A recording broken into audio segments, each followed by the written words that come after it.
Assalamu alaikum hormatly adamlar. Garaşdyk. Baqy tarap ýurdumyzdaky täzelikler we habarlarla tanıştyrýan Watan habarlar gepleşmede başlaýas. Şuwun Türkmenistan prezidenti ýurdumyzyň ýaraly güýçleriniň belen terkerde başlady. Goşun generali Gurban Berdimuhammedow döwletimiziň we jemgyýetimizin okgunly ösüşiniň midemet büniýady bolan mukaddes garaşlygymyzyň 30 ýyllygynyň hormatyna oralýan dawarlaryň şäklerini, döwlet howplulyk geňişiniň agdalaryna münasip bolan döwlet silahlarını, nowatdaky harby derejeleri, hemde şanly seni münasibetli ýadygarlyk nişan, milli manadymyzy gowşurmak dawrasyna atnaşdy. Dawaranyň dowamyny arkadan prezidentimiz Türkmen Edermen medali hemde garaşdy Türkmenistanyň Watan Gorusty atly ýubiley medal gowşuruldy. Gönülüm. Hormatly Türkmenistan prezidenti, Türkmenistan ýaraly güýçleriniň belen terkerde başlady. Türkmenistanyň döwlet howplulyk geňişiniň agdalary, döwlet silahlanmagy taýa atagat berýär Türkmenistan Ministrleri Kabinetiniň başly ormatary, döwlet howplulyk geňişiniň sekretary general-leytenant Aman Erkin. Hormatly Türkmenistan Döwlet Howplulyk Geňişiniň agdalary. Düýün biz garaşsyz hemişelik bir tarap Türkmenistanyň taryhynda aretin mühim sene bolan mehriban watanymyzyň mukaddes garaşlygynyň şany 30 ýyllyk bayramyny uly dawaralar bilen belläp geçdi. Täze Kaşan döwlet minberiniň meýdançasynda ýurdumyzyň harwaýym hukuk goragy edaralaryň şahsy düzümi dawaraly harby ýörüşden geçdiler. Şeýlem ýurdumyzyň bagtyar raýatlary rahmette galan ajaýyp üstünlüklerini görkezip ul hem buýsans bilen ýörüşden geçdiler. Hormatly Türkmenistan Döwlet Howplulyk Geňişiniň agdalary. Garaşlyk ýyllaryna aksariýetimizin ähli puduklaryna ul hem üzüşler galanyrlar. Ýurdumyň ykdysady kuwaty hassa berkeli ýaraly güýçlerimizi ösürmäge hem gaýratin uly üns berildi. Biz ýurdumyzyň parahaçylyk, söýüjlük kadalaryna esaslanýan harby doktrinamyza laýyklykda ýaraly güýçlerimiziň madde jamynyň binýanyny puturundurmak. Şeýlem harby gullukçylaryň we olaryň maşgala agdalarynyň ýaşaş durmuş şertlerini gowlanyrmak bilen magly çäreleri iýdigderli durmuşa geçirdik. Biz bu urda anyp barýan işleri mundan ebelakda hem dowam eder. Hormatly Döwlet Howplulyk Geňişiniň agdalary. Watanymyzyň gorunuş kuwatynyň kämilligini, döwrewap harby tehnikalar, uçorlar, dik uçorlar, ýaraglanyş terişler bilen üpçün edilendigini görkezýän dawaraly harby ýörüşi ýokary derejede geçirenimiz üçin men sizi hemde dawaraly harby ýörüşi gatnaşan harbaýym hukuk goragy edaranyň ähli şahsy düzümini tüýserekden gutlaýar.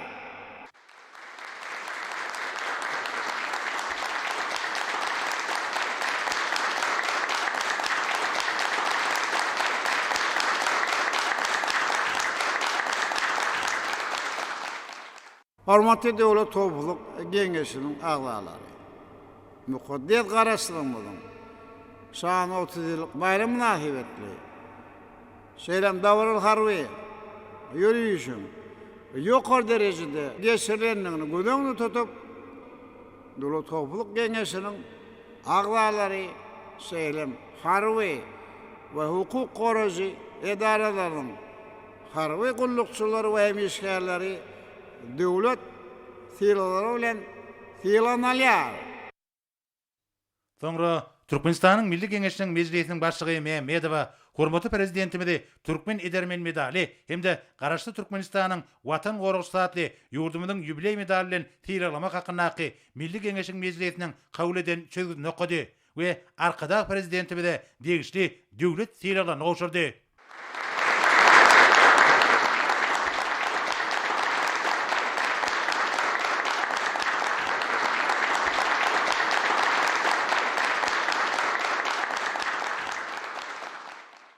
Sonra hormatly prezidentimiz yurdumyzyň Döwlet Howpsuzlyk Keňeşiniň agdalaryny garaşly Türkmenistanyň Watan Gorugusy adly ýubiley medali bilen tiraklady. Hemde olara harby we ýürüýte atlarda kılıp hüner derejeleri berildi. Ministrler Kabinetiniň başçysynyň ornmasary, Döwlet Howpsuzlyk Keňeşiniň sekretary general leytenant Amanowa garaşly Türkmenistanyň Watan Gorugusy adly ýubiley medali we ýadgarlyk nişany altynçay milli manadymyz gowşurly. Hemde Türkmenistan Konstitusiýasynyň 71-nji maddasynyň 15-nji bendine laýyklykda general polkovnik harby ady berildi. Garaşsyz baky tarap watanymyza, mähriban halkymyza, Türkmenistanyň hormat prezidentine, Türkmenistanyň ýaragly işleriniň belen terkadaşyna gulluq edýär. Türkmenistanyň Goranmak ministri general mayor Günnogduýew garaşly Türkmenistanyň Watan Gorugusy adly ýubiley medali ýadgarlyk nişany altynçay milli manadymyz gowşurly. Hem de oňa Konstitusiýanyň 70-nji maddasynyň 15-nji bendine laýyklykda Türkmenistanyň prezidentiniň fermany bilen general leytenant harby ady dakyldy. Garaşly baky tarap watanymyza, mähriban halkymyza, Türkmenistanyň hormatly prezidentine, Türkmenistanyň ýaraly güýçleriniň belen terket başyna gulluq edýär. Sonra yurdumyzyň içeri işler ministri Hojan Ýadowa garaşly Türkmenistanyň Watan Gorugusy adly ýubiley medali we ýadgarlyk nişany altynçay milli manadymyz gowşurly. Garaşsyz baky tarap watanymyza, mähriban halkymyza, Türkmenistanyň hormatly prezidentine, Türkmenistanyň ýaraly güýçleriniň belen terket başyna gulluq edýär. Türkmenistanyň baş prokurory Attaýew garaşly Türkmenistanyň Watan Gorugusy adly ýubiley medali bilen tiralandy. Hem de oňa ýadgarlyk nişany altynçay milli manadymyz gowşurly. Garaşsyz baky tarap watanymyza, mähriban halkymyza, Türkmenistanyň hormatly prezidentine, Türkmenistanyň ýaraly güýçleriniň belen terket başyna gulluq edýär. Türkmenistanyň ýokary gaýretiniň başçygy Ussman Epedow garaşly Türkmenistanyň Watan Gorugusy adly ýubiley medali bilen tiralandy we ýadgarlyk nişany altynçay milli manadymyz gowşurly. Garaşsyz baky tarap watanymyza, mähriban halkymyza, Türkmenistanyň hormatly prezidentine, Türkmenistanyň ýaraly güýçleriniň belen terket başyna gulluq edýär. Türkmenistanyň milli howpsuzlyk ministri Anaýew garaşly Türkmenistanyň Watan Gorugusy adly ýubiley medali bilen tiralandy we ýadgarlyk nişany altynçay milli manadymyz gowşurly. Garaşsyz baky tarap watanymyza, mähriban halkymyza, Türkmenistanyň hormatly prezidentine, Türkmenistanyň ýaraly güýçleriniň belen terket başyna gulluq edýär. Türkmenistanyň prezidentiniň howpsuzlyk gullugynyň başçygy Meredow garaşly Türkmenistanyň Watan Gorugusy adly ýubiley medali bilen tiralandy. Hem de ýadgarlyk nişany altynçay milli manadymyz gowşurly. Garaşsyz baky tarap watanymyza, mähriban halkymyza, Türkmenistanyň hormatly prezidentine, Türkmenistanyň ýaraly güýçleriniň belen terket başyna gulluq edýär. Döwlet serhet gullugynyň başçygy Nuriýew garaşly Türkmenistanyň Watan Gorugusy adly ýubiley medali bilen tiralandy we ýadgarlyk nişany altynçay milli manadymyz gowşurly. Garaşsyz baky tarap watanymyza, mähriban halkymyza, Türkmenistanyň hormatly prezidentine, Türkmenistanyň ýaraly güýçleriniň belen terket başyna gulluq edýär. Türkmenistanyň adalet ministri, Justisiýanyň uly geňeşçisi Muhammedow garaşly Türkmenistanyň Watan Gorugusy adly ýubiley medali bilen tiralandy. Hem de ýadgarlyk nişany altynçay milli manadymyz gowşurly. Şeýleke oňa Türkmenistanyň Konstitusiýasynyň 71-nji maddasynyň 15-nji bendine laýyklykda Türkmenistanyň prezidentiniň fermany bilen Justisiýanyň 3-nji derejeli döwlet geňeşçisi hüner derejesi berildi. Garaşsyz baky tarap watanymyza, mähriban halkymyza, Türkmenistanyň hormatly prezidentine, Türkmenistanyň ýaraly güýçleriniň belen terket başyna gulluq edýär. Döwlet gümrük gullugynyň başlygy podpolkovnik Hudaý Kuleýew garaşly Türkmenistanyň Watan Gorugusy adly ýubiley medali bilen tiralandy. Şeýlekem ýadgarlyk nişany altynçay milli manadymyz gowşurly. Şeýlekem oňa ýurdumyzyň Konstitusiýasynyň 71-nji maddasynyň 15-nji bendine laýyklykda Türkmenistanyň prezidentiniň fermany bilen polkovnik harby ady dakyldy. Garaşsyz baky tarap watanymyza, mähriban halkymyza, Türkmenistan'ın hormatly prezidentine, Türkmenistan'ın ýaragly güýçleriň bilen serkerdaşyna uluk etýär. Döwlet Migrasiýa Gullugynyň başlygy Patpolkovnik Atagarayew garaşly Türkmenistanyň Watan Goragy satly ýubiley medal bilen syralandy. Hemde ýadygarlyk nişany altyn çay milli manatymyz gowşurly. Şeýle hem oňa Türkmenistanyň konstitusiýasynyň 71-nji maddasynyň 15-nji bendine laýyklykda Türkmenistanyň prezidentiniň fermany bilen polkovnik harby ady dakylly. Garaşsyz baky bir tarap watanymyza, mähriban halkymyza, Türkmenistanyň hormatly prezidentine, Türkmenistanyň ýaragly güýçleriň belen serkerde başyna uluk edýän. Şeýle hem Türkmenistanyň prezidentiniň howpsuzlyk gullugy boýunça Hudaýberdiýewe nobatdaky harby ady dakylly. Garaşsyz baky bir tarap watanymyza, mähriban halkymyza, Türkmenistanyň hormatly prezidentine, Türkmenistanyň ýaragly güýçleriň belen serkerde başyna uluk edýär. Soňra ýurdumyzyň harby we hukuk goraýjylarynyň ähli şahsy düzüminiň adyndan mukaddis garaşdyrlygymyzyň şanly 30 ýyllygy münasibetli hormatly prezidentimize ýadygarlyk sowgat gowşurly. Arkada prezidentimiz bir ýere ýygnanan ýüzlenip şeýle diýdi. Mehriban adamlar, edil, vatandaşlar, hormatly döwlet howpsuzlyk geňeşiniň agzalary. Mukaddis garaşdyryň şany 30 ýyllyk bayramy münasibetli maňa gowşulan döwlet ýyllary.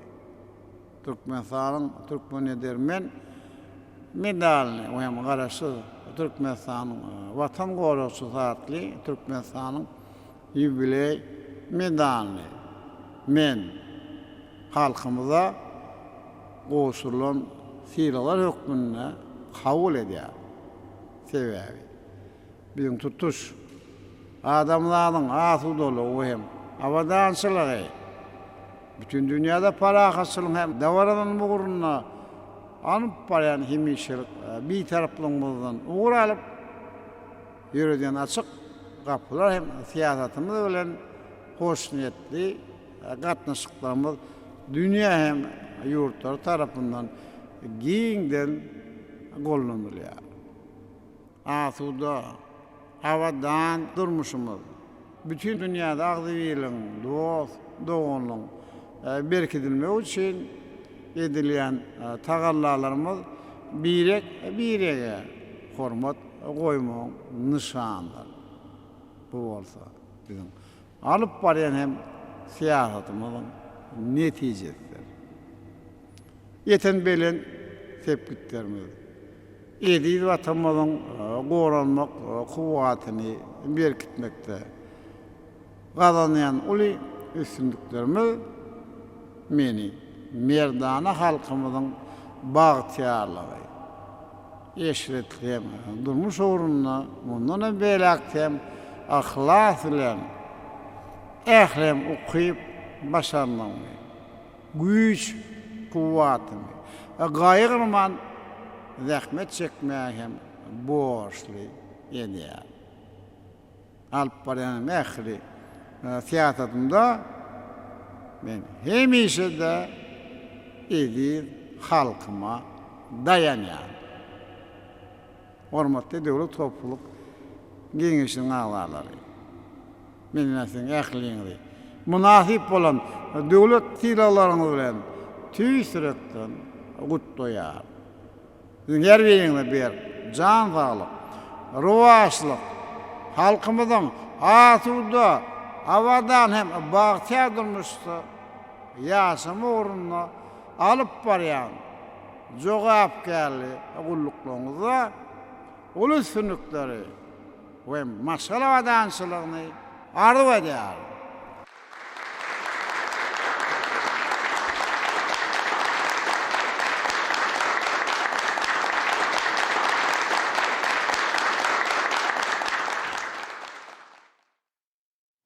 Şugun ata watanymyzyň mukaddes garaşlygynyň 30 ýyllyk bayramy münasibetli halkara ahaltek atçylyk sport toplumyny hormatly prezidentimiz Gurban Guly Berdimuhammedowyň gatnaşmagyna dawarlar geçirildi.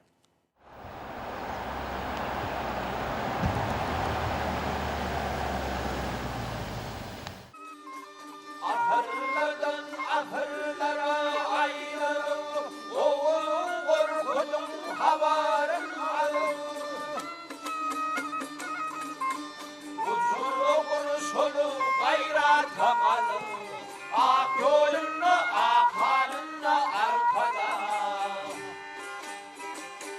Huzuru solu gayra takalım, ak yolunu ak halını arkada. Arkada prezidentimiz Dutaşır toporunun yol başlığına minnettarlık bildirip, olary geljekde de dörözlük üstünlüklerini arzu etdi.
Hormat prezidentimiz Türkmen milli saz gurallarymyzda ýerine getiren ajaýyp taýlar üçin taýdanlylar toparyna minnetdarlyk bildirdi. Hemde milli diýip desurlarymyzy ösürmekde üstünlikleri arzu etdi.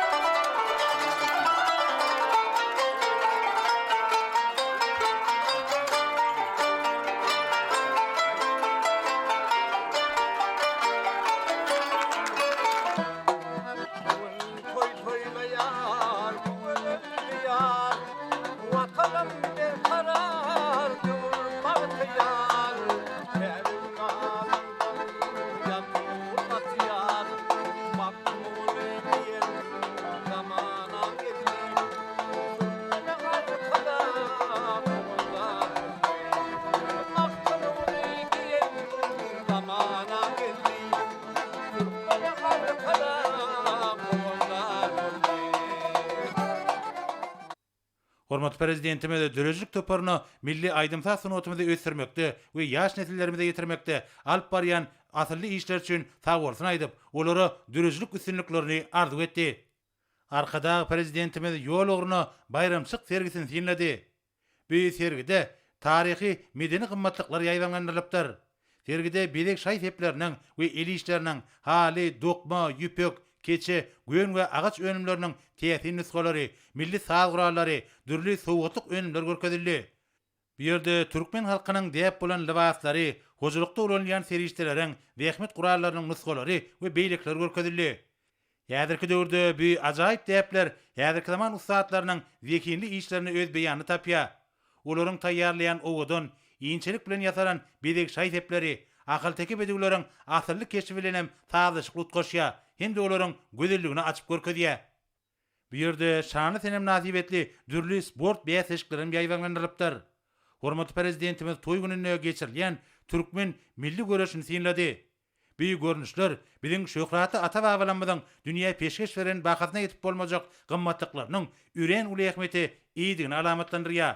Şeýlikde bu ajaýyp dawara türkmen halkynyň köpügürli zekiniň hemde zähmet seýerliginiň özüniň baý taryhy medeni mirasyna ıgrarlygynyň aýdyň beýanly.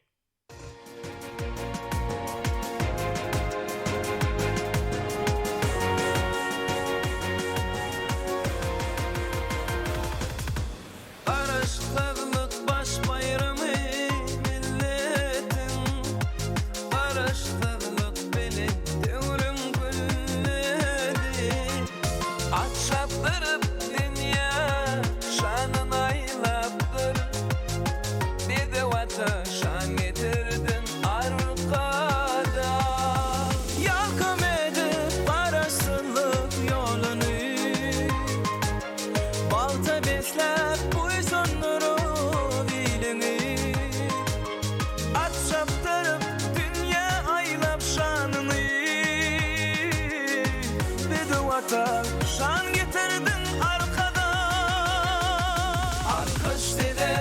gayrati de kuvvati de arkada, ömürtü de bağıttı de arkada.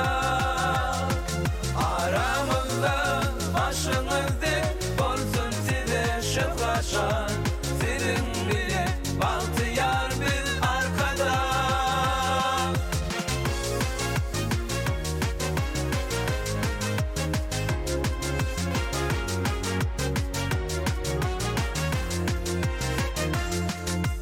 Beyip karıştırdı mı, şükret şanımı, toylar tutar dohtavanlı ilimiz. Bir toprağın başına barın cemedin, toylar mutlu olsun arkadağımız.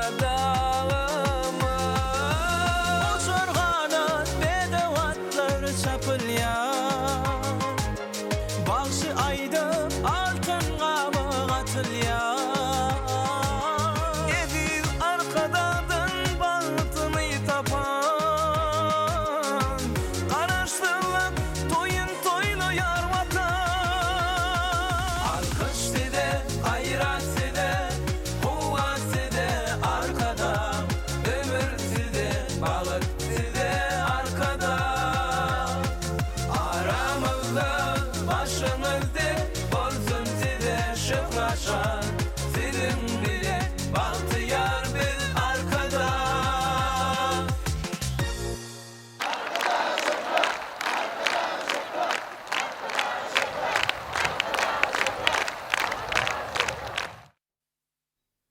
Soňra bayramçy gat çapşyklaryna badalga berildi.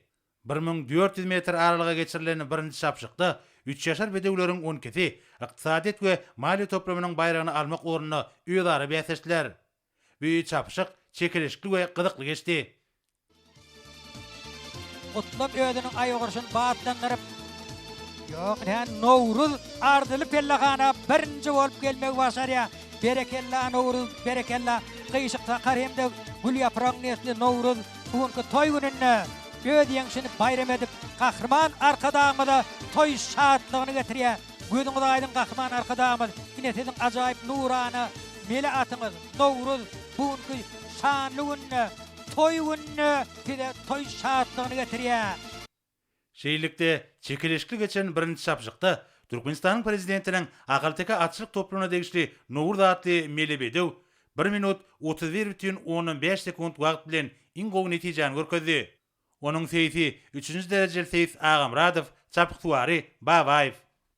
Mukaddes garaşdyrlygymyzyň şanly 30 ýyllyk bayram münasibetli geçirilen at çapşygynyň ikinji çapşygyna saýlama 3 ýaşar bedewleriň 10-kisi Türkmenistanyň Niftgaz toplamynyň bayragyny almak ugruna 1400 metr aralykdan güýç tenançdylar.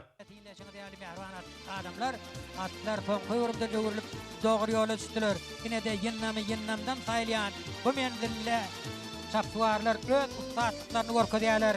Ine häzir Karabatyrym özüniň aýogurşyn batlandyrýar. Ine de Karabatyry görýär. Berekella Karabatyr, berekella. Ine öz seýisden atyny özü çapan usta çapsuar ýigdimiz Öwelmurat Ýalkabow Karabatyr bilen bugunky toy gününiň ikinji çapşygyny öz ýeňişlerini bayram edýärler. Karadaşa hemde Karagözüň nesli Karabatyr, berekella Karabatyr, berekella. Şeýlikde ikinji çapşykda Türkmenistanyň içeri işler ministrine degişli Karabatyr diýen bedew pellehana birinji bolup gelmek başardy. Karabatyr 1400 metr aralygy 1 minut 33,15 sekundda geçdi. Onuň seýisi we çapyktuwary Ýalkabow. Dawaranyň dowamynda hormatly prezidentimiz bu ýerde mukaddes garaşdyrlygymyzyň şanly 30 ýyllyk bayram münasibetli guralan dawarlara gatnaşmak üçin ýurdumda gelen daşary ýurt kompaniýalarynyň ýol başlarynyň bir näçesini kabul etdi. Ilki bilen hormatly prezidentimiz Amerikanyň John Deere kompaniýasynyň ýol başçysy Marquard von Pence kabul etdi. Işeýuri wagt tap kabul edenligi we şanly tenem münasibetli guralan dawarlara gatnaşmagy döredilen mümkinçiligi üçin hormatly prezidentimize hoşallyk bildirdi. Hemde milli liderimizi we tutuş türkmen halkyny ýurt garaşdyrlygynyň şanly 30 ýyllyk senesi bilen gutlady. Hormatly prezidentimize gutlaglar üçin minnetdarlyk bildirip, ýurdumyzyň dünýä işegurluginiň, şol sanyna Amerikanyň Birleşen Ştatlarynyň ýöňdewarjy kompaniýalary bilen ýödary peýdaly gatnaşyklar üçin hemişe açyklygyny aýtdy. Bu doğun täzil esasda teň taýdan injamlaşdyrmagy, ýurdumyzyň obesenagy toplamyna amala aşyrlayan mühim özgertmeleriň esasy ugrap bolup durýar. Mihman John Deere kompaniýasynyň Türkmenistan bilen ýola goýulan köpýillik hyzmatdaşlygyna buýsunýanyny we netijeli gatnaşyklary mundan meýlekde ösdürmäge uly gyzyklanma bildirýänyny bellädi. John Deere kompaniýasy giň möçerli milli taslamalaryň durmuşa geçirilmegine işe gatnaşýar. Munyň özi hyzmatdaşlygyň netijeli häsiýeti iyi bolýanyny görkezýär. Duşun ahyrına mihman hormatly prezidentimizi ýurdumyzyň mukaddes garaşdyrlygynyň şanly 30 ýyllyk bayramy bilen ýene de bir ýola gutlady we milli liderimizde bildirýän anam üçin hoşalyk bildirdi. Kompaniýanyň ýol başçysy netijeli gatnaşyklary munun meýlekde puturandyrmak ugruna ähli derur tagallalaryny gaýgyrmajakdygyny anandyrdy. Duşukdan soň mihman habarçamyza şeýle gürüňmerdi. Biziň hormatly prezident bilen üren netijeli duşumyz boldy. Duşun barşyna hormatly prezidenti Türkmenistanyň garaşdyrlygynyň uly dawaralary, üren teatrli portretlary baý bolan ajaýyp bayram bilen gutladym we ajaýyp bayrama gatnaşmagy döredilen mümkinçlik üçin çoňur hoşallygymy bildirdim. Portretlaryň peýdaranyp tutuş türkmen halkyny şanly tene bilen tüý sürekden gutlaýan. Men hormatly prezidentiň Türkmenistana getirilýän obagjyk tenkalaryny ýurdun toprak gowa şertlerine laýyk getirmek, olary sanly ulgamy, takyk tehnologiýalary ornaşdyrmak boýunça uzal beren taşyklarynyň ýerine getirişi barada hadabat berdim. Dünýäde ykdysat taýdan kuwatly we ygtybarly hyzmatdaş hökümine akrar edilen Türkmenistan bilen hyzmatdaşlyk gatnaşyklaryny alyp barmagyň biziň üçin uly mertebedigini aýratyn bellemek isleýän. Ýene däwrgedek hemmeňizi şanly bayram bilen tüý sürekden gutlaýan. Sag bolun. Sonra hormatly prezidentimiz Türkmenistanyň mukaddes garaşdyrlygynyň şanly 30 ýyllyk münasibetli gurulýan dawarlara gatnaşmak üçin daşary ýurtly mehmanlaryň ataryna Aşgabatda gelen Interbut Montaj Guruluşy Asosiasiýasynyň müdiriýetiniň başlygy Vladimir Petrow kabul etdi. Mehman wagtyp kabul eden üçin hoşalyk bildirip, hormatly prezidentimizi garaşly Türkmenistanyň ägip dur gazananlaryna alamatlandyrýan esasy döwlet bayramy bilen gutlady we ýurdumyzda taýla bolan ýoluny uly üstünlikler gazanmagy arzu etdi. Hormatly prezidentimize hoş niyetli arzuwlar üçin minnetdarlyk bildirip, daşary ýurtlaryň şol sanyna Ukrainanyň öňdebarjy kompaniýalary bilen hyzmatdaşlyk gatnaşyklaryny puturandyrmagyň, Türkmenistanyň dünýäniň öýün tejribesiniň we täsir tehnologiýalaryň ornaşdyrylmagyny möhüm ugur edilýän durmuş ykdysady ötüş strategiýasynyň esasy orlarynyň biridigini belledi. Işe görü hormatly prezidentimize ýerine getirilýän işler we öňde golan wezipeleri amala aşyrmak maksady bilen durmuşa geçirilýän anyk çäreler barada hadabat berdi. Duşun ahyrına ol hormatly prezidentimizi ýurt garaşdyrlygynyň 30 ýyllyk bayramy bilen ýene de birgede gutlady we ýolbaşyk edýän kompaniýasynyň üstüne alan borçnamalarynyň ýerine getirilmegine üren jogapkärçilikli çemilişekdigini anandyrdy. Duşukdan soň mehman habarçamyza şeýle gürüňmerdi. Duşun barşyna men hormatly prezidenti Türkmenistanyň garaşdyrlygynyň 30 ýyllyk bayramy bilen gutladym we döwlet başçylaryna bir jan saglyk, awadançylyk, Türkmen halkynyň bagtyarlygynyň bähfidine alyp barýan işlerine uly üstünlikler arzu etdim. Aşgabatda garaşdyrlyk bayramy münasibetli ýaýlandyrylan giň möçerli çäreler ýatda galyjy portretlara baý boldy we olar ýokary guramaçyk derejesine geçirildi. Toý dawarlary menne üren uly täsirler galyrdy. Biziň işimiz barada aýdylany bolsa, biz ýakyn wagtda özümde inanılan taslamanyň durmuşa geçirilmegine girişeriz. Häzirki döwürde degişli taýýarlyk işler alynyp barýar. Sözümiň ahyryna men hemmeleri ýene de birgedek şanly sene bilen tüý sürekden gutlaýan. Sag bolun. Soňra hormatly prezidentimiz bu ýerde Altkom Maliýe Senaty toparynyň başlygy Aleksandr Tislenkan kabul etdi. Mehman duşmagy döredilen mümkinçlik üçin hoşalyk bildirip, hormatly prezidentimizi hemde tutuş türkmen halkyny şanly sene mukaddes garaşdyrlygymyzyň 30 ýyllygy bilen gutlady. Hemde Türkmenistanyň mundan meýlekde bede wady bilen bir karar döwletiň bagtyarlyk döwrüniň bilint maksatlaryny tarap okgunly öňe gitmegini arzu etdi.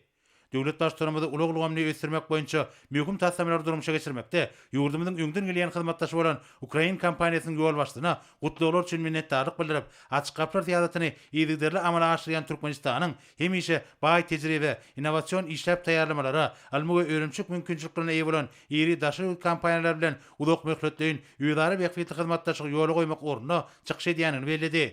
İşe göre ägir turu gollaw üçin hormatly prezidentimize hoşalyk bildirip, öz ýolbaşyk edýän eri guruluşy kompaniýasynyň geljekde de jogapkärli tarşyklary ýokary kelli hemde bellenen möhletlerde ýerine getirmek, şeýillikde milli lideriň parasatly ýolbaşçylygyna dürüjlük we ösüş ýolu bilen anamly öňe barýan Türkmenistanyň ykdysady ösüşine uly goşunt goşmak üçin ähli tagallalaryny gaýgyrmajakdyklaryny anandyrdy. Duşukdan soň mehman habarçamyza şeýle gürüňmerdi. Wagtda kabul edenlik üçin Türkmenistanyň çuňur hormatlanýan prezidentine köp sag bolsun aýdýan. Türkmenistanyň garaşdyrlygynyň şanly 30 ýyllyk nasibetli bayramçyk dawrlaryna gatnaşmak bizem ýeser etdi. Şanly sen nasibetli geçirilen dawraly bayramçyk ýürüýüşiniň gerimi, tenkalaryň kuwaty, tutuş bayramçyk şäherleriniň guramaçyk derejesi üren täsirli boldy. Duşun başyna men hormat prezidente alyp barýan işlerimiz barada hatabat berdim. Pursatlaryny peýdalanyp men hormaty prezidenti Türkmenistanyň garaşdyrlygynyň şanly 30 ýyllyk bayram bilen ýeni döwrge kutlaýan. Döwlet başlaryna berk jan saglyk, awadançylyk, türkmen halkynyň bagtyarlygynyň bähbidine alyp barýan işlerine täze uly üstünlikleri gazanmagyny tüý sürekden arzu edýän. Sag bolun.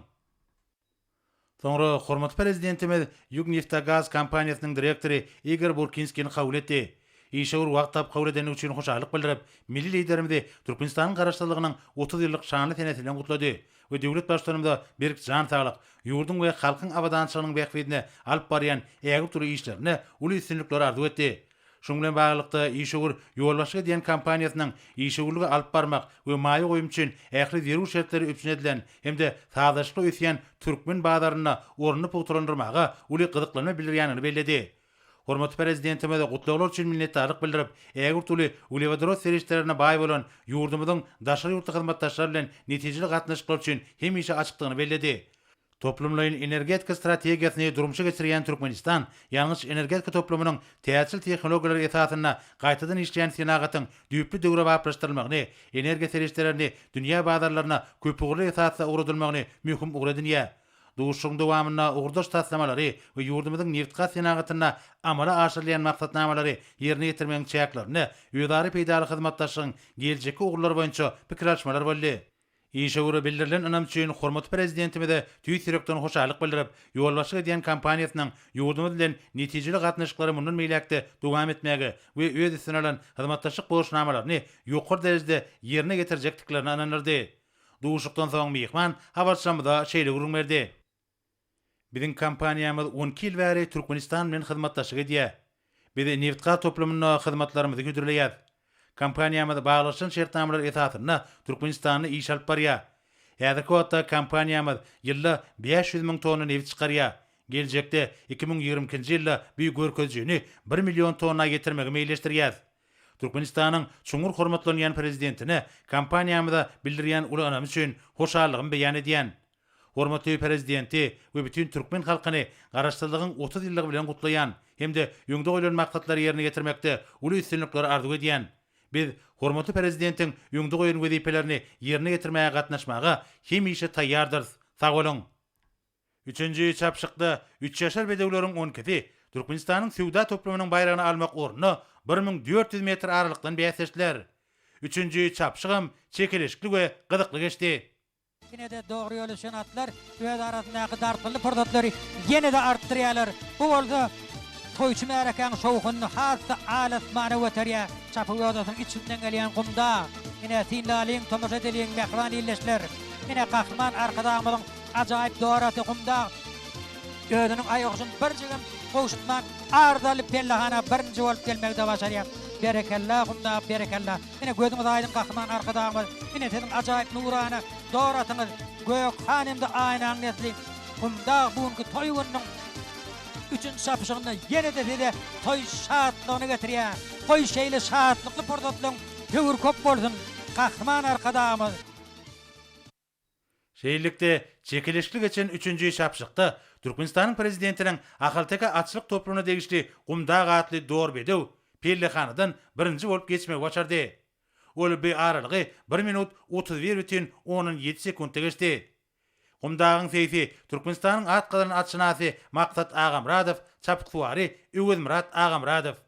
Mukaddes garaşdyrlygymyzyň şanly 30 ýyllyk bayram münasibeti geçirilýän at çapşygynyň 4-nji çapşygyny Türkmenistanyň gurulşyk we senagy toplumynyň bayragyny almak orny 3 ýaşar bedewleriň 12-si 1400 metr aralyk boýunça güýçlenýärler. Yine de doğru yol üçün atlar. Olar barha ardılı pellahana goloýlak gelýärler. Yine de sağlymdan saýlanýan atlar çapy ýodasyny tartyryp barýarlar. Yine toyçu merakan şahatlyk şowguny boldy. Alasmana göterilýär. Yine finalin tomaşa diling mehran illeşler çapy ýodasynyň içinden alyp gelýän Bagawat häzir ardılı pellahana barha qoloylaýa ýöne beýle katlara menni onuň deňinden ýetip geçýärlerini çapy ýodatynyň daş ýüzünden alyp gelen ýagmaram ödüniň aýorsyn baatlandyryp ine ardyly pellahana yetdiler. Ine pellahana tanca metrler galanyny ýagdaý düýüp götür ödü gördük.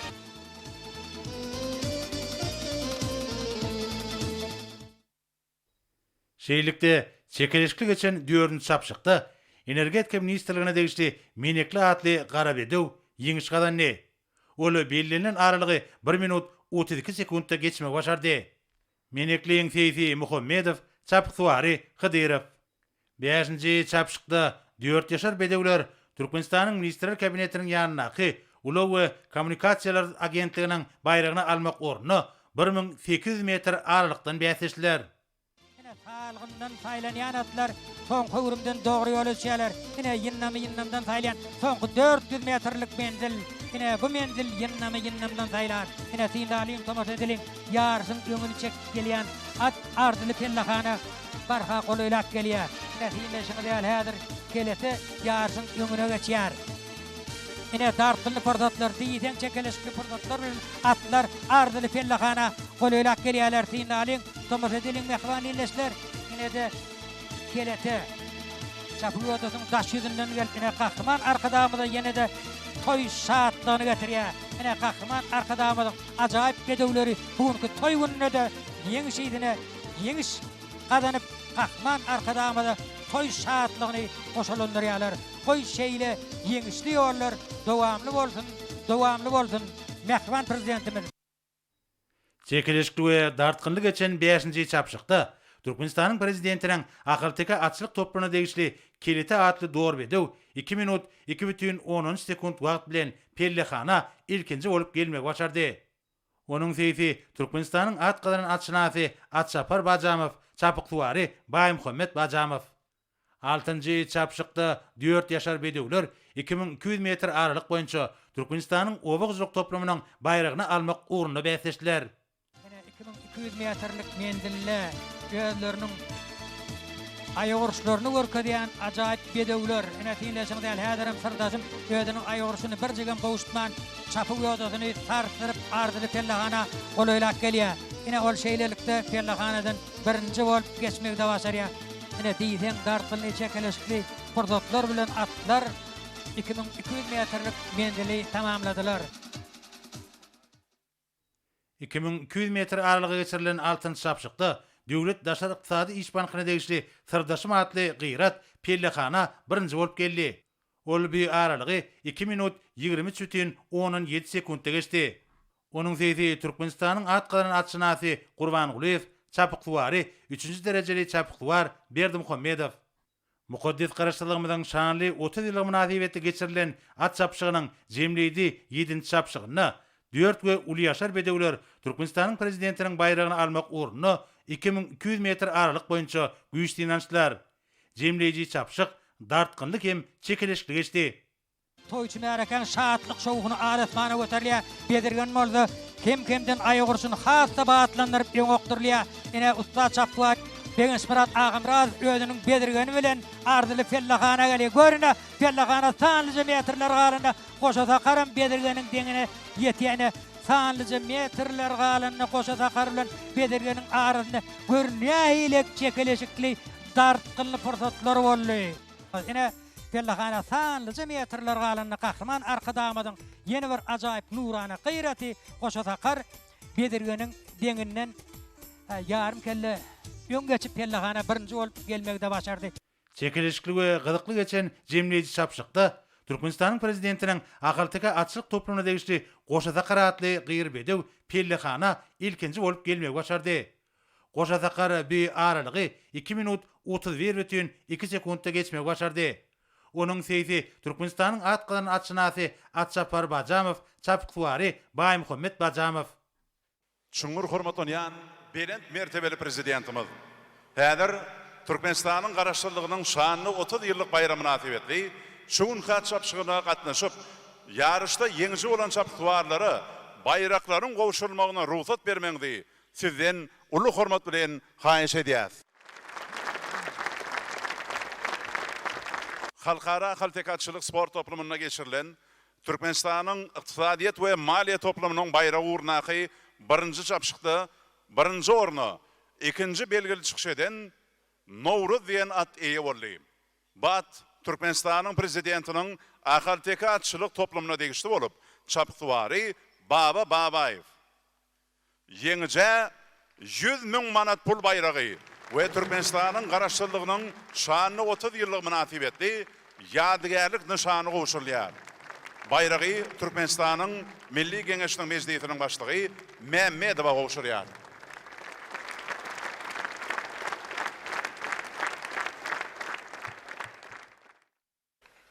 Selamun aleyküm kahraman arkadaşlarımız, mehriban adamlar. Men Türkmen Devlet Bedenter ve Sport Enstitüsü'nün 5. yıl talibi Babayev Baba, şuun şan arastıdığımın 30 yıllık bayramçılığıyla sizi Türkmen halkımızı tüystürenini kutlayan, şan arastığı 30 yıllık bayramçılığı münasibetli geçirilen at çapışık öğren yukarı derece geçirili. Bu at çapışıkta da sizin Novruz adlı bedenimizde yeni sağlanmak niyetler etti.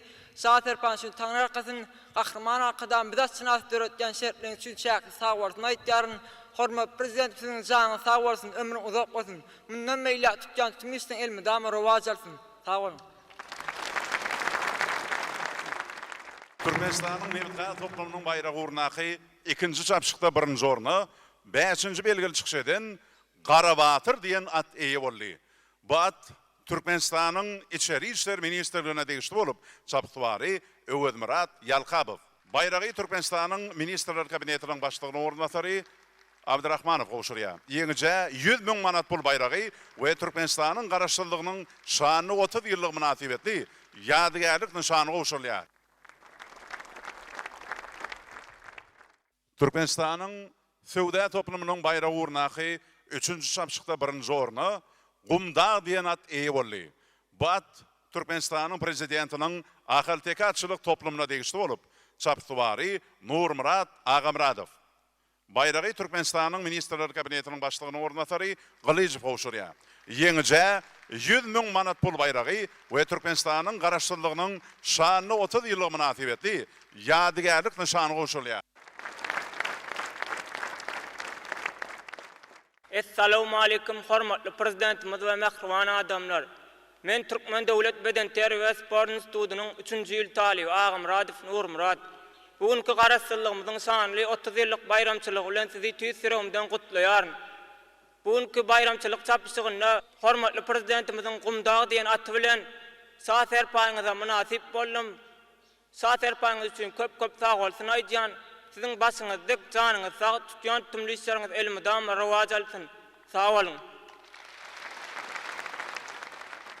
Türkmenistan'ın Guruşuk ve Senağa toplumunun bayrağı uğrunaki 4. çapşıkta birinci ornu Menekli diyen at iyi oldu. Bu at Türkmenistan'ın Energetika Ministerliğine değişti olup çapıktıvari Cebbargelli Hıdırov. Bayrağı Türkmenistan'ın Ministerler Kabinetinin başlığına ornatörü Pürşekov koşuruyor. Yenice 100 bin manat pul bayrağı ve Türkmenistan'ın garaşçılığının şanını 30 yıllık münasibetli yadigarlık nişanı koşuluyor.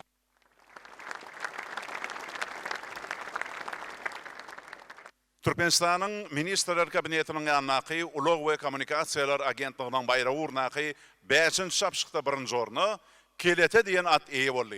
Bu at Türkmenistan'ın prezidentinin haltekatçılık toplumuna değişti olup, çapıktıvari Kuvatali Nagayev. Bayrağı Türkmenistan'ın Ministerler Kabinetinin yanındaki Ulug ve Kommunikasiyalar Agentliğinin baş direktörü Çakıyev koşuruyor. Yenice 100 bin manat pul bayrağı ve Türkmenistan'ın garaşçılığının şanını 30 yıllık münasibetli yadigarlık nişanı koşuluyor. Türkmenistan'ın Ova Hocalık toplumunun bayrağı uğrunaki 6. çapşıkta birinci ornu 9. belgili çıkış eden Sırdaşım diyen at iyi oldu. Bu at Türkmenistan'ın Devlet Daşarı İqtisadi İş Bankına değişti olup, çapıktıvari Berdimuhammedov. Bayrağı Türkmenistan'ın Ministerler Kabinetinin başlığına ornatörü Orad Yelliyev koşuruyor. Yenice 100 bin manat pul bayrağı ve Türkmenistan'ın garaşçılığının şanını 30 yıllık münasibetli yadigarlık nişanı koşuluyor.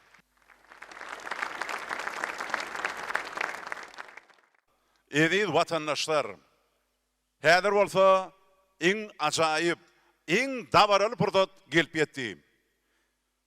Mehriban adamlar, 7-nji apşykda 1-nji orna, 2-nji belgili çykşeden Goşotakar diyen at eýe boldy. Bu at Türkmenistanyň prezidentiniň ahal tekatçylyk toplumuna degişli bolup, çaptywary Bay Muhammed Bajamow ýeňije 300 000 manat pul bayragy we Türkmenistanyň prezidentiniň kubogy uçurlar. Edi vatandaşlar, hormatly dabara gatnaşyjylar, Türkmenistanyň prezidentiniň baş bayragy urnaky 7-nji çapşyň ýeňişine bayraklary Türkmenistanyň Ministrler Kabinetiniň başlygynyň ornatary, Halkara Ahal Tekatçylyk Assosiasiýasynyň we Halkara Türkmen Alabay Itleri Assosiasiýasynyň prezidenti, Türkmenistanyň at kadanyň tälimçisi Serdar Gurbangulyewich Berdimuhammedow goşurýar.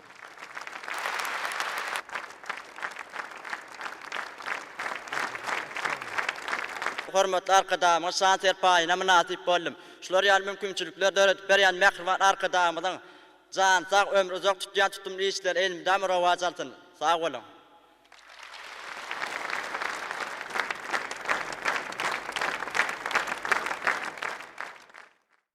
Soňra hormatly prezidentimiz bu ýerde ýeňiji bolan çapyklarlary, gadanan ýeňişleri we munasip bolan bayraklary bilen ýene dewrede gutlady. Şeýlekem hormatly prezidentimiz bayramçyk dawrasyna ýygnalanlara ýüzlenip, olaryň ähletini muqaddas garaşdyrlygymyň şanly 30 ýyllyk bayram bilen gutlady we hemmelere maşgala awadançylygyny, işlerini üstünlükleri arzu etdi.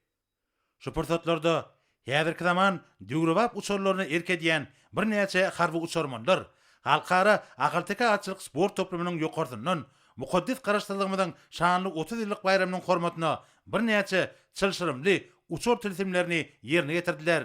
Edermen Türkmen uçurmanlary ahal teke bedegleriniň ýennamlygyna, gözelligine çäksiz hormatyň nişany hökmünde asman giňişligine çylşyrymly tilsimleri ussatlyk bilen yerine getirdiler.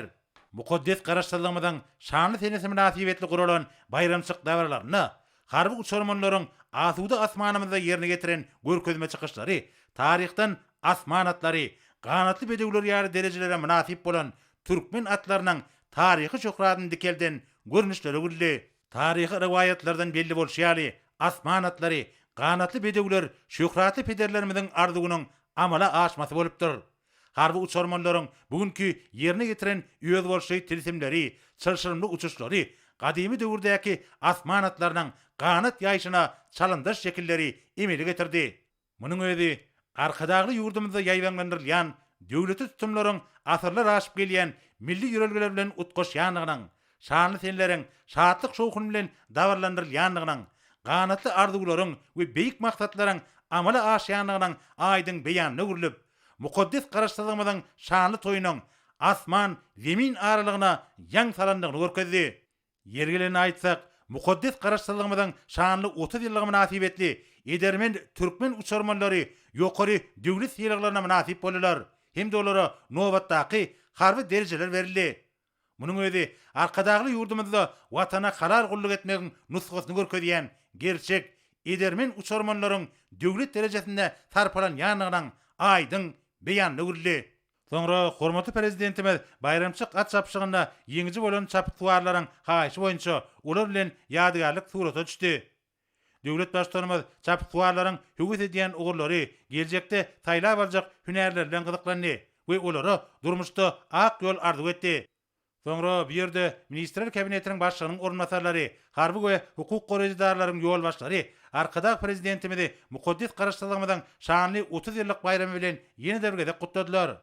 Döwlet başlarymyzy gutlaglar üçin minnetdarlyk bildirip, olary garaşdyrlyk toýumyň dawralaryny üstünlikli geçirenlikler bilen gutlady.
Ne olsa Türkmenistan'ın Milli Geňeşiniň meclisinin kararları bilen tanışacağız.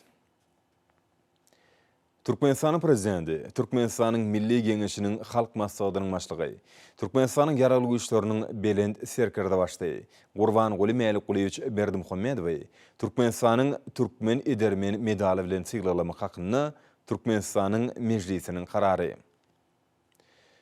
Çuňur hormatlanýan Türkmenistan'ın prezidenti Gurbanguly Mälikgulyewich Berdimuhammedow parasatly başlanlygyny berkarar döwletimiň bagtyarlyk döwrüni ýurdumyzda durmuşy geçirilýän giň ýerimli harby özgertmeleriň netijesini garaşdyrdy. Hemişelik betarap Türkmenistanyň goranyş häsiýetli harby doktrinasyna laýyklykda Türkmenistanyň ýaraly güýçleriniň goranyş kuwaty we maddi enjamlaryň binýady pogtulandyrylýar.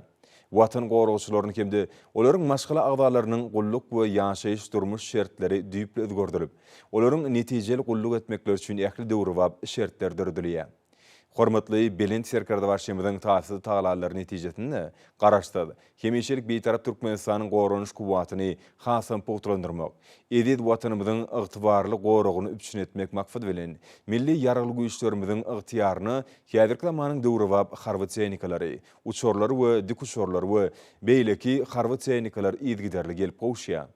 Hormatly prezidentimiz harby tehnikalary şol sanyny ören çylçyrymly harby uçurlary erketmekde kämil başarnygyň, ýokary ussatlygyň, gaýdusuzlygyň we edermenligiň nusgasyny görkezýär. Munyň özü öz ykbalyny ýurt goragyna baglan ýaş nesillerimiz üçin watan söýjüligiň, harby borjy wepalygyň, gaýdusuzlygyň we edermenligiň belend nusgasy bolup durýar.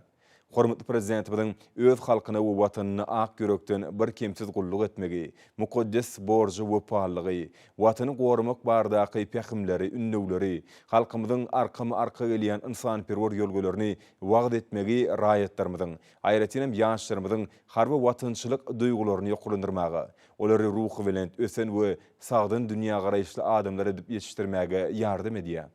Türkmenistanyň döwlet garaşlygyny, öz ygtyýarlygyny berkitmekde we gorap saklamakda, çäk bütünligini, konstitusiýon gurulşyny goramakda, edid watanymyzyň goranmak ukybyny pogtulandyrmakda, Türkmenistanyň hemişelik beýtaraplyk ýölgelerini esaslanýan taryhy başlangyçlary bilen ýer ýüzüne durnuklyk hemde parahatçylygy pogtulandyrmakda we döwletimiziň halkara awraýyny ýoklandyrmakda bitiren uly hyzmatlaryny, aýratyn möhüm hemde çylçyrymly wezipeler ýerine ýetirmekde görkezden şahsy edermenligini, watan goragçylaryny mertlik we watan söýjülik ruhuny terbiýelemekde nusgalyk görellisini gödüňde tutup, şeýlede Türkmenistanyň mukaddes garaşlygynyň şanly 30 ýyllygynyň bayramy, Türkmenistan parahatçylygyň we ynançmaň watan ýyly münasibetli, Türkmenistanyň Milli Geňeşiniň meclisi karar edýär.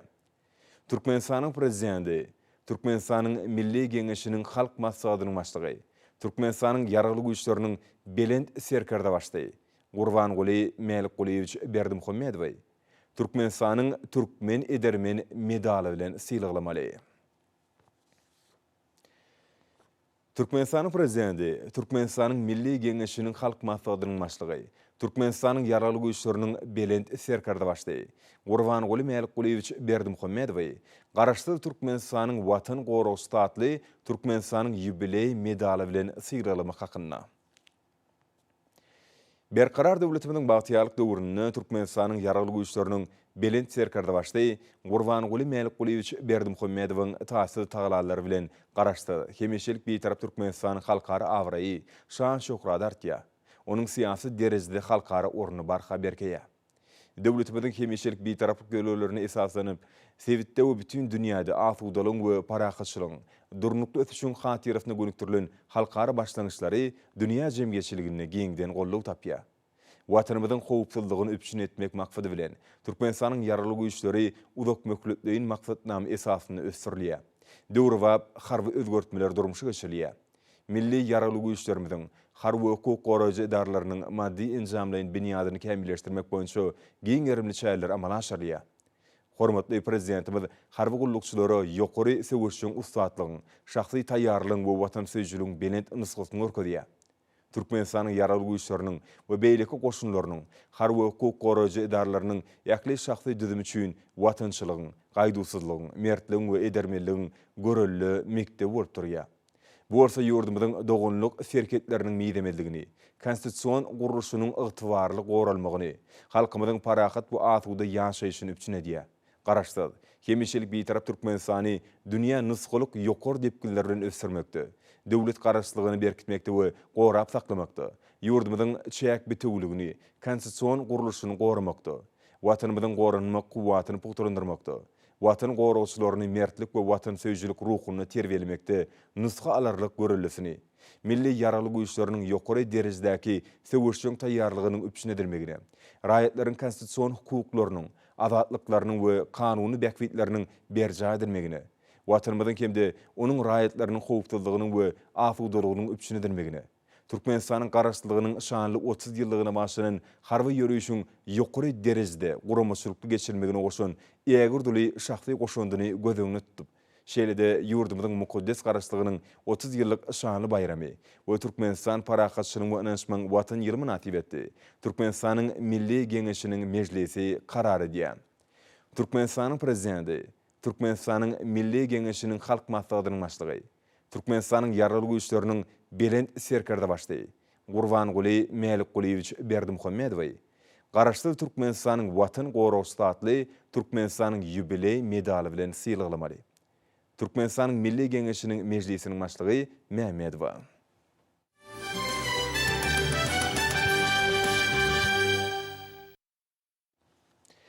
Häzir orta Türkmenistanyň prezidentini gol çeken resminameler bilen tanış edýäs. Türkmenistanyň döwlet howpsuzlyk geňeşiniň agdalaryny garaşly Türkmenistanyň watan goraw statly Türkmenistanyň ýubiley medali bilen sylaglama hakyna Türkmenistanyň prezidentiniň fermany. Türkmenistanyň döwlet garaşlygyny berkitmekde we gorap saklamakda, gorama kuwatyny puturlandyrmakda, raýatlaryň howpsuzlygyny we afudalygyny, kanunly hemde hukuk tertibini üçin etmekde, watan goragçylaryny mertlik we watan söýjülik ruhuny terbiýelemekde bitiren hyzmatlar üçin şeýlede Türkmenistanyň garaşlygynyň 30 ýyllyk şanly bayramy münasibetli dawraly harby ýörüşi ýokary derejede goramaçylykly geçirmäge goşan ulu şahsy goşantlary nazara alyp karar edýän.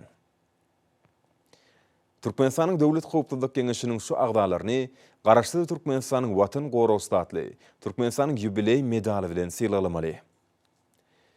Türkmenistanyň ministrler kabinetiniň başlygynyň ornmasary, Türkmenistanyň döwlet howpsuzlyk geňeşiniň sekretary general-leytenant Şarmyrat Kakaliewich Amanowy, Türkmenistanyň goranmak ministri general-mayor Begenç Ataýewich Gunnogdyýew, Türkmenistanyň içeri işler ministri polisiýanyň polkowniki Öwedurdy Gelliewich Hojanyýadowy, Türkmenistanyň baş prokurory, Ýustisiýanyň 3-nji derejeli döwlet geňeşçisi Batyr Taganowich Attaýew, Türkmenistanyň ýokary kadiýetiniň başlygy 2-nji hünär derejeli Gowonçmurat Atamradowich Ussanypetow, Türkmenistanyň milli howpsuzlyk ministri polkownik Gurbanmurat Kakmyradowich Annaýew, Türkmenistanyň prezidentiniň howpsuzlyk gullugynyň başlygy polkownik Döwletgelli Gurbangelliewich Meredow, Türkmenistanyň döwlet serket gullugynyň başlygy serket goşunlarynyň ferkerde başlaýy polkownik Ýazgelli Bäşimowich Nuriýew, Türkmenistanyň adalet ministri Ýustisiýanyň uly geňeşçisi Begmurat Rahmangulyewich Muhammedow, Türkmenistanyň döwlet gümrük gullugynyň başlygy podpolkownik Maksat Agamradowich Hudaýkuliýew, Türkmenistanyň döwlet migrasiýa gullugynyň başlygy podpolkownik Nazar Muhammadmuradowich Atagaraýew. General-leytenant Amanow general-polkownik harby adyny dakmak hakyna. Türkmenistanyň konstitusiýasynyň 71-nji maddasynyň 15-nji bendine laýyklykda karar edýän. Türkmenistanyň ministrler kabinetiniň başlygynyň ornmasary, Türkmenistanyň döwlet howpsuzlyk geňeşiniň sekretary general-leytenant Şarmyrat Kakaliewich Amanow general-polkownik harby adyny dakmaly. General-mayor Gunnogdyýew general-leytenant harby adyny dakmak hakyna Türkmenistanyň konstitusiýasynyň 71-nji maddasynyň 15-nji bendine laýyklykda karar edýän. Türkmenistanyň goranmak ministri general-mayor Begenç Ataýewich Gunnogdyýew general-leytenant harby adyny dakmaly.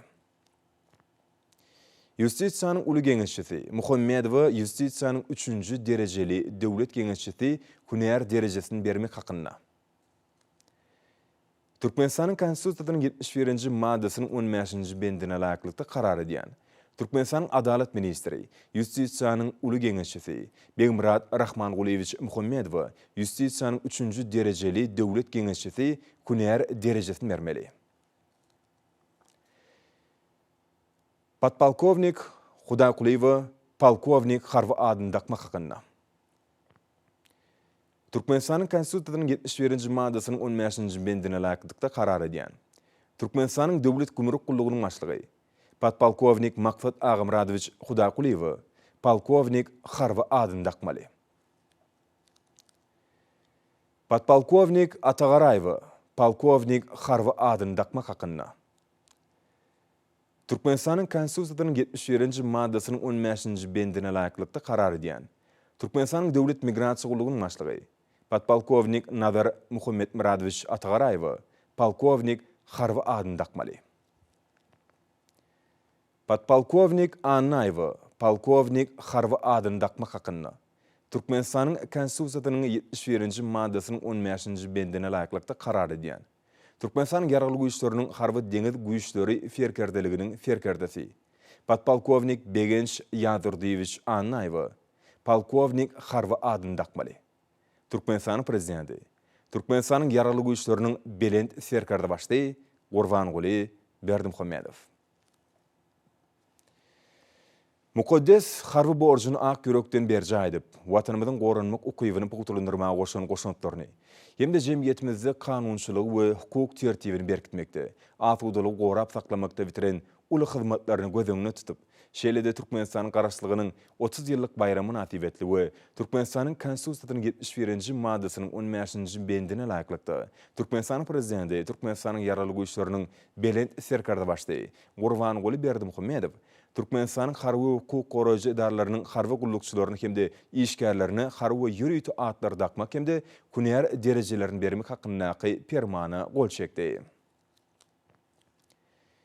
Beýtarap Türkmenistanyň garaşlygyny we öz ygtyýarlygyny pugutulundyrmagy, gorunmak ukybyny berkitmäge, çäk bitewligini goramagy, howpsuzlygy, jemgyýetçilik we hukuk tertibini, kanunçylygy üpsün etmäge goşan uly şahsy goşantlary, gulluk borçlaryny görelili ýerine ýetirenligi we söwürşiň taýýarlykda ýokary görkezler gazananyň üçin hemde berqarar watanymyzda, merdany halkymyzda köp ýyllaryň dowamyna bir kemsiz gulluk edenliklerini, çeken halal we görelili zähmetlerini hemde döwletiň we jemgyýetiň öňüne bitiren aýratyn hyzmatlaryny, öňjeli döwlet we jemgyýetçilik işine gazanan uly üstünliklerini nazara alyp, şeýlede Türkmenistanyň garaşlygynyň şanly 30 ýyllyk bayramy natibetli Türkmenistanyň prezidenti Türkmenistanyň ýaragly güýçleriniň belend serkarda başly Gurbanguly Berdimuhammedow Türkmenistanyň harby hukuk goraýjy edaralarynyň harby gullukçylaryny we işgärlerini döwlet sylaglary bilen sylamak hakyndaky permany gol çekdi. Türkmenistan garaşlygyny we öz ygtyýarlygyny, şäk bitewligini, konstitusiýon guruluşyny goramakda, kanunlyk we hukuk tertibini üpsün etmekde, watanymyzyň gorunmak kuwatyny berkitmekde we howpsuzlygyny üpsün etmekde, watan goragyçylaryny mertlik we watan söýjilik ruhuny terbiýelemekde, harby hukuk goraýjy edarlar üçin hünärmeller taýýarlamakda, goşunlaryň ýokary söwürşiň taýýarlygyny saklamakda bitiren uly hyzmatlaryny, şeýlede Türkmenistan garaşlygynyň 30 ýyllyk şanly bayramy natibetli dawraly harby ýürüýüşe işçen gatnaşanlyklaryny we ýürüýüşiň ýokary derejede guramaçylykly geçirme gorşan şahsy goşantlaryny gözüňde tutup, Türkmenistan prezidenti Türkmenistanyň ýaragly güýçleriniň belend serkarda başly Gurbanguly Berdimuhammedow Türkmenistanyň harby hukuk goraýjy edaralarynyň harby gullukçylaryny we işgärlerini garaşly Türkmenistanyň watan goragy atly Türkmenistanyň ýubiley medali bilen sylamak hakyndaky permany gol çekdi.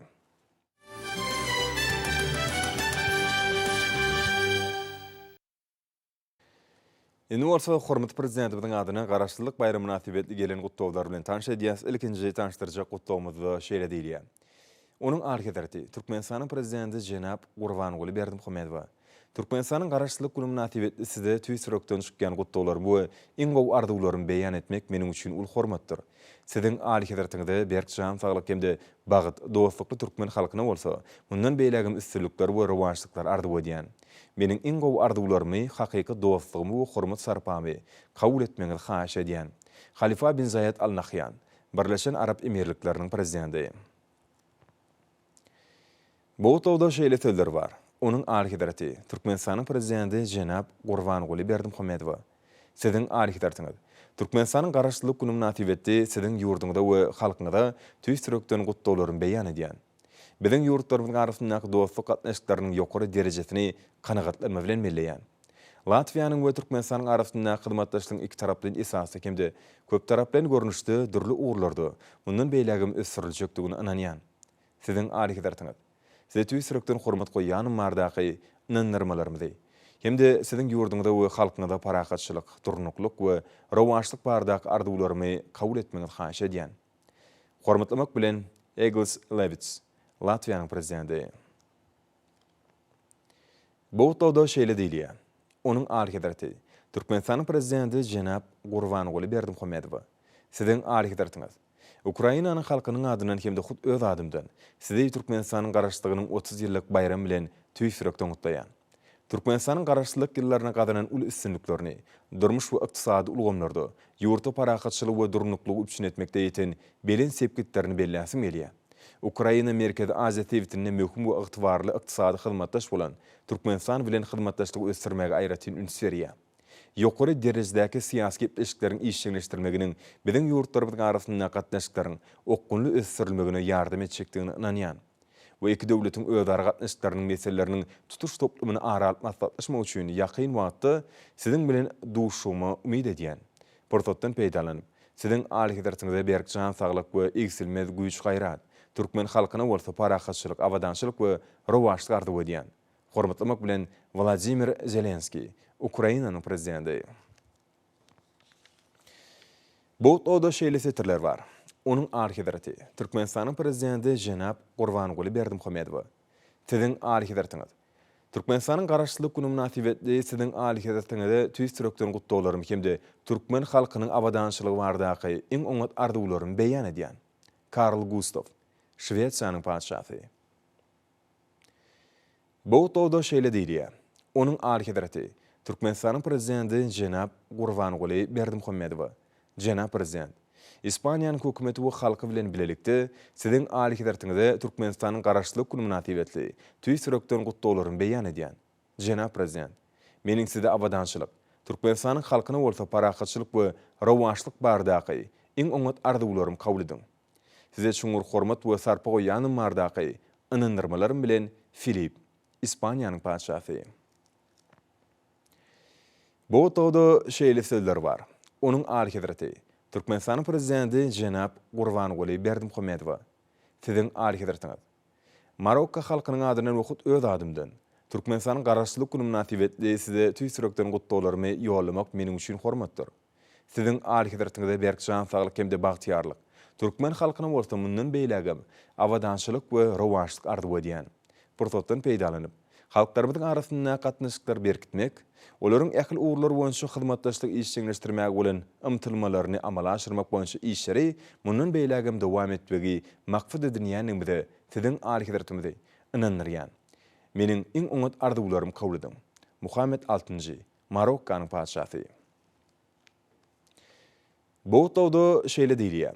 Onuň arhitektori, Türkmenistanyň prezidenti Jenap Gurbanuly Berdimuhammedow. Bahreyn padşalygynyň halkynyň adynan wagt öz adymdan sizin arhitektoriňyza dostlukly türkmen halkynyň milli bayramy, Türkmenistanyň garaşlyk güni münasibetli tüýsürekden çykýan gutdawlarymy hemde iň oňat arzuwlaryny beýan edýän. Sizin arhitektoriňyza berkjan saglyk we bagtyarlyk, türkmen halkyna bolsa mundan beýlegim awadançylyk hemde rowaşlyk arzuw edýän. Tüýsürekden hormat we sarpa bilen Hamad bin Isa al-Khalifa, Bahreýnyň padşahy.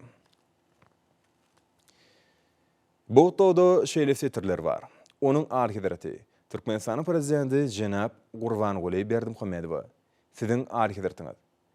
Awstraliýanyň hökümetiniň we halkynyň adynan size hemde türkmen halkyna Türkmenistanyň garaşlyk güni münasibetli iň mähirli arzuwlaryny beýan edýän. Biziň ýurtlarymyzyň arasyndaky dostluk gatnaşyklaryň mundan beýlegim ösdüriljekdigini inan bildirýän. Hormatlamak bilen David Hurley, Awstraliýa Birleşiginiň general gubernatory. Bu tawda şeýle diýilýär. Onuň arhitektori, Türkmenistanyň prezidenti Jenap Gurbanuly Berdimuhammedow. Gadarly doganym, Awganistan İslam Emirliginiň hökümetiniň we halkynyň adynan siziň arhitektoriňyza hem de dogonluk Türkmen halkyna dostlukly Türkmenistanyň garaşlygynyň 30 ýyllyk münasibeti tüý sürekden gutdolary ýollaýan maşatlaryny. Türkmenistan hökümetiniň hem de halkynyň taryhyň dowamyny, Owganistan halkynyň we hökümetiniň hemişe gowy hem de dostlary bolup gelýänliklerini uly hoşallyk duýgusy bilen bellemek isleýän. Şunun bilen malykda siziň dogonluk ýurdumyň tüý sürekden gollawy hem de siziň alyhydertiňiň Owganistan halkyna durly ulgamlarda berýän aýratyn ünsüňiz üçin hoşallygymy beýan etmek isleýän. Siziň alyhydertiňiz Owganistan İslam Emirligi golaýda ýurtda bolkeşen möhüm ütköşmelerden soň hyzmatdaşlyk ösdürmek we durly ugurlarda bar bolan umumy wökümleri ýeňip geçmek maksady bilen Sewitiň hem de dünýäniň ýakly ýurtlary bilen hoşniýetli goňşuluk, özara hormat goýmak we parahatçylyk gölgelerini esaslanýan netijeli işeň daşary siýasatyny yglan etdi. Şol bir wagtyň özünde Owganistan İslam Emirligi dogonluk Türkmenistan bilen dostluk gatnaşyklaryny mundan beýlägem hemme tarapdan ösdürmäge çalşýar. Owganistan İslam Emirliginiň hökümetiniň we halkynyň adyndan özümiň iki tarapdaýyn hem de köp tarapdaýyn görnüşde özara gatnaşyklar we hyzmatdaşlygy dikeltmäge hem de iki tarapdaýyn möhüm tassymlary durmuşa geçirmäge taýýardygymy ýene bir gerek tasdiklaýan. Siziň alyhydertiňizi dostlukly Türkmenistanyň garaşlyk güni bilen ýene bir gerek gutlaýan. Beýik bir wardan siziň alyhydertiňize berk jan saglyk. Türkmenistanyň dogonluk halkyna bolsa uly üstünlükleri eşilmegini dileýän. Molla Muhammed Hasan Ahund, Owganistan İslam Emirliginiň premier ministri.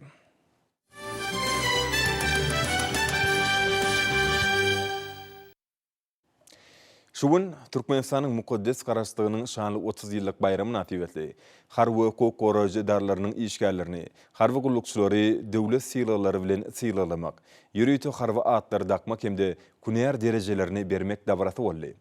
Dabarly şäherler harby kokoroz darlarynyň harby gullukçylarynyň atlaşmaklaryny paýtagtymyzdaky halk hakydasy ýadygärlikler toplumyna geçirildi.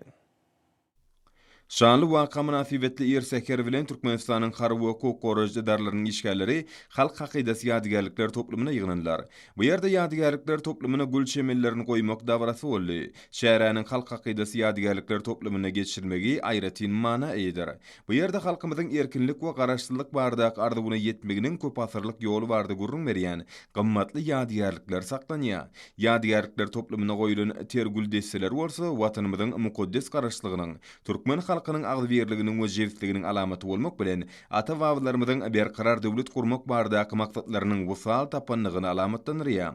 Bu işare harby kokoroz darlarynyň toý şatlygynyň ruh welentliginiň nişany urly. Dabarada döwlet senasy ýanglanyp, dabara gatnaşlaryň ruh welentligini, watan söýüjligini we bayramçylyk ruhuny belende götürdi.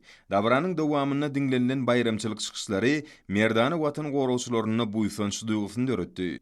Soňra garaşly watanymyzyň bedew wady bilen ösmegine münasip goşun şahsy goşuntlar gödüňine tuturyp halkymyzyň abadan durmuşyny üpçün etmekde we harby borjy ıgrarlykda tapawutlanan harby gullukçylary döwlet syýlalary goşurly, ýürüýte harby atlar dakylly, kunär derejeler berildi. Syýlalanan harby gullukçylar harby kasam kabul edip mukaddes borjy wepalyk bilen diňe goran şikayetine eýe bolan hemde hemişelik betaraplyk hukuk ýagdaýymyda dowlaýyk gelýän harby doktrinamyzyň binýadyny hormatly belent serkerde başymyzyň durmuşa geçirýän oňyn özgörtmeleriniň dabarlanmak uğruna ahlaklaryny gaýgyrma zäkmet çekçekliklerini ananırdylar. Türkmenistanyň harby kokoroz darlarynyň işgärleriniň gatnaşmagyny halk hakydasy ýadygärlikler toplumyna gül desselerini goýmak dabarasy harby gullukçylaryň mukaddes garaşlygynyň şanly 30 ýyllyk bayramyna münasip setlenmesi boldy. Dabara merdany watan gorowçylarynyň baş bayramyny uly zäkmet üstünlükleri bilen garşylandygyny suwd etdi. Garaşlylyk ýyllar içinde durmuşa geçirilen bir meşhur işleriň beýik maksatnamalaryň netijesini Türkmenistan dünýä jemgyýetçiligine durnukly ösýän döwlet hökümini ikrarnama hemde halkara derejeli çözgütler kabul etmekde belent awra ýe boldy. Garaşlylyk ýurdumyzyň durnukly ösüşiniň halk hojalygynyň durly ugurlaryna üstünlüklerimiziň geosiýasatda ýe bolan ul awraýynyň gözbaşky hökümine dünýä ýaňsalýar. Türkmenistan ählimi paragatçylyk we howpsuzlygy puturlandyrmagy, durnukly ösüş maksatlaryny netijeli durmuşa geçirmäge önüktirilen halkara başlangyçlary we iş ýüzündäki anyk ädimleri dünýä jemgyýetçiligine giň gollawy bolýar. Şonuň bilen bir hatarda garaşlylyk ýyllaryny hormatly belent serkerde başymyzyň parasatly başdanlygyny, milli ýaralyk güýçlerimiziň binýadyny da bu ýysanyrjy netijeler gazanly.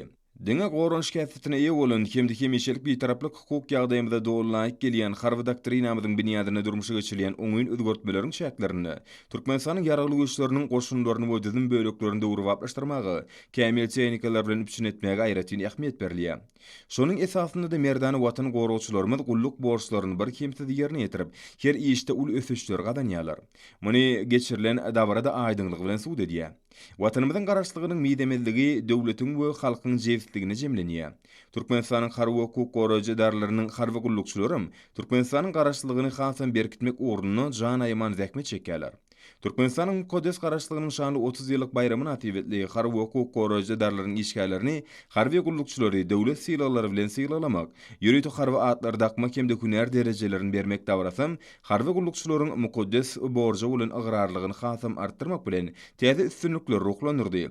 Ýokary döwlet sylalaryna münasip bolanlar berkarar döwletimiziň bagtýarlyk döwrüni, harby hukuk goraýjy darlaryny ösürmek boýunça durmuşy geçirilýän oňyň özgörtmeler, harby doktrinamyzdan gelip çykkan wezipeler laýyklykda amal aşyrylan işler dogrusyny belläp geçdiler. Ulu ruh bilentligi besenen davranyň ahyryna oňa gatnaşan watan goragçylary ahlakly täkbetlerini goýulan ulu hormat üçin hormatly belend serkerde başymyzyň adyna tüý sürekden çykkan alkyş sözlerini aýtdylar. Hormat adamlar, olsa yurdumyzyň welaýatlaryny we paýtagtymyz Aşgabatda 28 sentýabrda saat 20-den 29 sentýabrda saat 20-nji boljak hawa barady. Türkmenistanyň hawa maglumaty gulugynyň berýän habary bilen tanışalyň.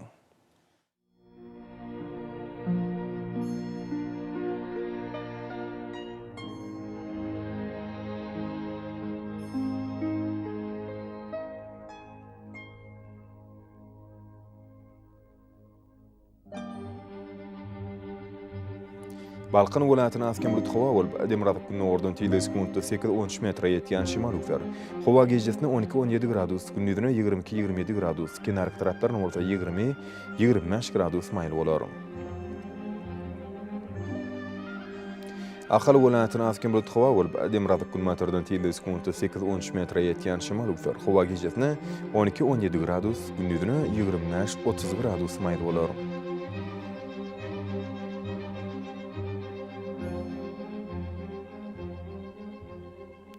Mary welaýatyna asken bulut hawa bolup, Demiratyk günü ordan tile sekundda 8-13 metre ýetýän şimal üser. Hawa gecesinde 12-17 gradus, gündüzüne 26-31 gradus maýl bolar.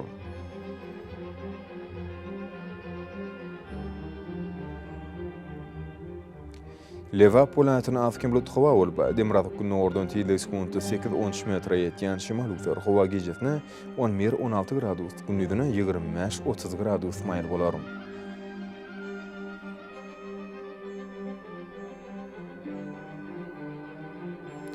Daşawd welaýatyna ötkäp durýan bulut hawa bolup, Demiratyk günü ordan tile sekundda 7-12 metre ýetýän şimal üser. Hawa gecesinde 10-15 gradus, gündüzüne 19-24 gradus maýl bolar.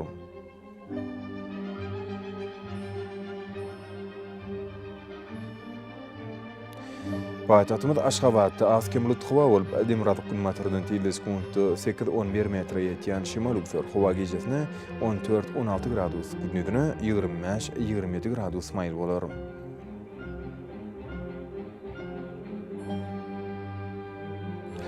Yurdumyz boýunça sentýabryň 29-nda magnit hadisasynyň gowşok täsirli saklanan alşylýar.